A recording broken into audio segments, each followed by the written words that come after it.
Jubilee hills ఉప ఎన్నికల్లో మా పార్టీ అభ్యర్థి స్వర్గీయ మాగంటి గోపీనాథ్ గారి సతీమణి శ్రీమతి మాగంటి సునీత గోపీనాథ్ గారు పోటీ చేసి ఇంకా ఎన్నికల ఫలితాలు వచ్చి 24 గంటలు కూడా కాలేదు.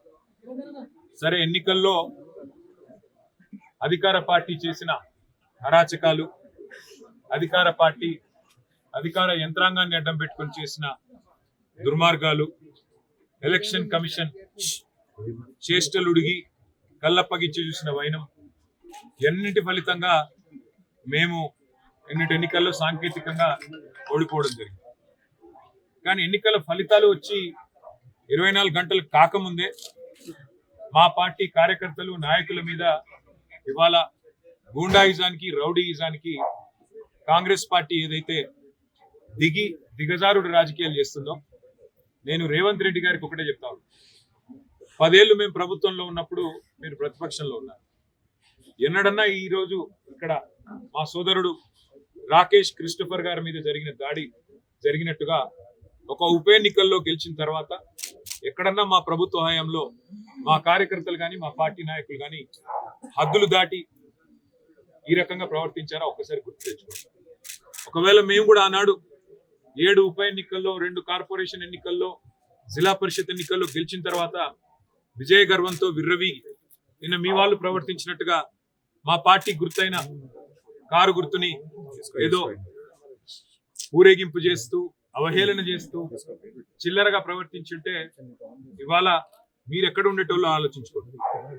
సోదరుడు రాకేష్ క్రిస్టోఫర్ గారి మీద, ఒక క్రిస్టియన్ మైనారిటీ కమ్యూనిటీకి సంబంధించిన సోదరుడు, ఆయన మీద రెహమత్ నగర్ లో జరిగిన ఈ దాడిని నేను పూర్తిగా ఖండించడమే కాదు, ఆయనకి జరిగిన ఈ దాడికి బాధ్యత కూడా ఖచ్చితంగా కాంగ్రెస్ పార్టీయే వహించాల్సి ఉంటుంది. ఎన్నికల్లో కొన్ని ఎన్నికలు గెలుస్తాం, కొన్ని ఎన్నికలు ఓడిపోతాం.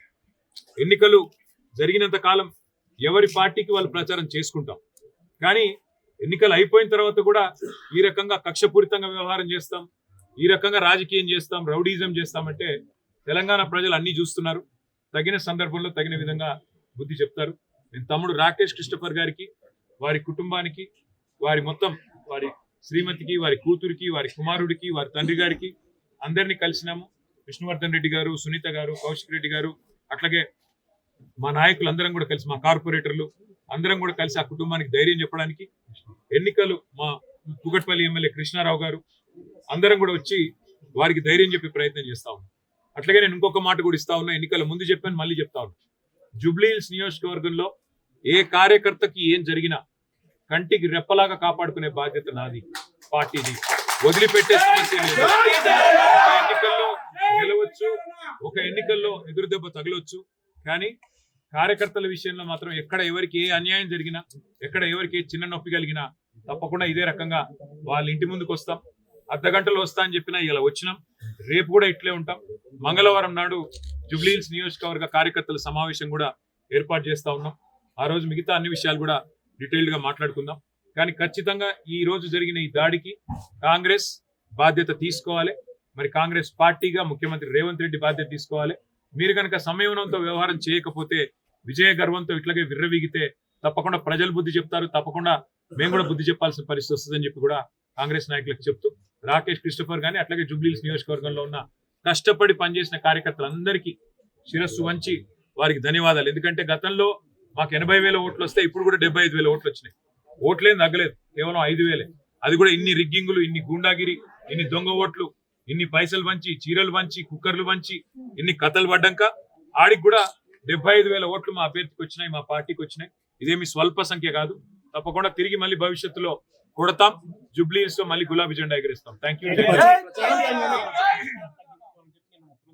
సరే, ఎవరిది అహంకారమో ఎవరిది ఏందో నిన్న వాళ్ళు విజయ గర్వంతో తీసిన ఊరేగింపులోనే కనబడ్డది. మేము ఎన్నో ఎన్నికలు గెలిచాం గతంలో. ఎప్పుడన్నా ఇంత అహంకార పూరితంగా ఒక పార్టీ గుర్తును అట్లా బజార్లో ఈడుస్తూ క్రేన్లు పట్టుకొని అంత చిల్లరగా ఎప్పుడన్నా ప్రవర్తించాము? గతంలో అట్లాంటి ఎన్నికల్లో కాంగ్రెస్ పార్టీకి డిపాజిట్లు కూడా రాలేదు. అట్లా అని చెప్పేసి కాంగ్రెస్ పార్టీ గుర్తునే ఉన్న గాడిదెక్కి ఊరేగింపులు చేశాము. అహంకారం ఎవరిదో, ఆత్మవిశ్వాసం ఎవరిదో, భవిష్యత్ ఎవరిదో తప్పకుండా తెలంగాణ ప్రజలు నిర్ణయిస్తారు.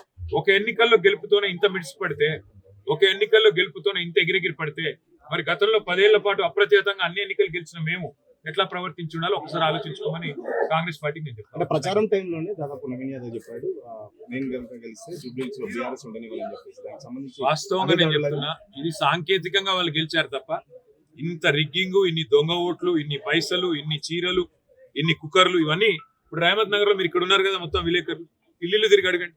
ఎన్ని డబ్బులు పంచారు, ఎన్ని కుక్కర్లు పంచారు, ఎన్ని రకాల తాయిలాలు పంచారు, ఎన్ని ఆపసోపాలు పడ్డారు. చివరికి అరకొర మెజారిటీతో ఇన్ని దొంగ ఓట్లు వేయించుకుంటే ఇంత రిగ్గింగ్ చేస్తే సావు తప్పి కన్నులోటు పోయినట్టు గెలిచినారు. అదో గెలుపు అనుకుంటే అది వాళ్ళ కర్మ. నేనే మీరు గతంలో చెప్పిన 20,000 ఓట్లు దొంగోట్లు ఉన్నాయని చెప్పి పవర్ పాయింట్ ప్రజెంటేషన్ ఇచ్చారు. వాళ్ళ మెజార్టీ కూడా నష్టపోతుంది. భవిష్యత్తులో మీరు ఈసీ దీనిపై చర్యలు తీసుకోవడానికి ఎటువంటి సాధించారు? ఎలక్షన్ కమిషన్ కాదు, తెలంగాణ ప్రజలే ఆలోచించాలి. ఎన్ని రకాల ప్రలోభాలు, ఎన్ని రకాల కుట్రలు, ఎన్ని రకాల కుతంత్రాలు, ఇవన్నీ ప్రజలు కూడా చూస్తున్నారు. మొత్తం ఎలక్షన్ రోజు ఏం జరిగిందో ప్రజలు చూశారు. కాబట్టి భవిష్యత్తులో మిగతా అన్ని విషయాలు మాట్లాడుకుందాం. ఇవాళ మాత్రం కేవలం మా సోదరుడు రాకేష్ క్రిస్టోఫర్ గారికి, వారి కుటుంబానికి, జూబ్లీహిల్స్ నియోజకవర్గంలో ఉన్న ప్రతి కార్యకర్తకు ధైర్యం చెప్పడానికి నేను ఇక్కడికి వచ్చినాను. తప్పకుండా భవిష్యత్తులో కూడా ఇదే స్థాయిలో, ఇదే పద్ధతిలో ఎక్కడ ఎవరికి చిన్న ఇబ్బంది కలిగినా వారి దగ్గరికి వస్తాము, వారికి అండగా నిలబడతాము. కాంగ్రెస్ పార్టీ గుండాయిజం మానుకోకపోతే ప్రజలే బుద్ధి చెప్పే విధంగా ప్రజల్ని కూడా చైతన్యం చేస్తాం. థాంక్యూ.